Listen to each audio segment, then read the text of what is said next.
we're talking about a guy that could leave a legacy. And I know maybe he doesn't care about legacy. Maybe he does. I don't know. But we're talking about a guy that could really leave a legacy in this game. That's how good he is. Lomax potentially wanting to come back into the NRL and play again. It feels really wrong. It feels really unfair to the Eels. Now, I'm torn between a rock and a hard spot because I don't not want Lomax in the game. He's a bloody good player. He played for his state, played for his country. He adds to the game by being a part of it. But it doesn't really sit right that this is... let's say it was a year, I could probably stomach it. Okay, you went to Union. It didn't really work out for you. Come back. You're a leaguey. It's just the pace at which this has happened that doesn't sit right for me, in my opinion.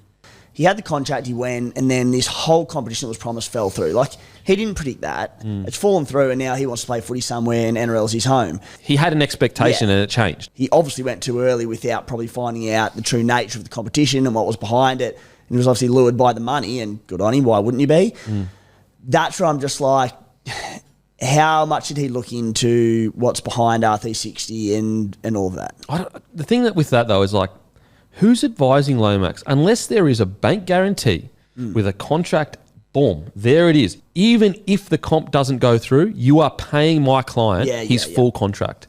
Maybe that has happened. I don't know, but I doubt it because I don't think he'd be pushing this hard to get straight back in if he just got paid $4 or $5 million or whatever it would have been. And while due diligence is important from the player, like you're grown up, you need to do your own homework.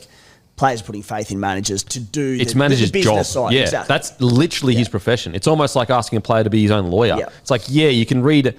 Like I know people say, oh, read the contract, bro. Go and read a contract and come back to me and tell me you totally understand that with all the lawyers. It's a lawyer's profession. If it was so easy to just like put contracts together, lawyers wouldn't. Anyway, but from an outside perspective, the Eels, or even if you're just a club that's a smaller club, you'd be sitting there going, how's this fair that the Storm, a top-tier club, is getting an Origin player now? I don't know. Yeah, none of it's fair. It sucks for Parramatta. Like they're the real losers out of this. And as I said, it feels gross for me to say, but I think I'd be a bit remiss if I didn't say it because unfortunately it's the truth. Like I'm not saying things that aren't true.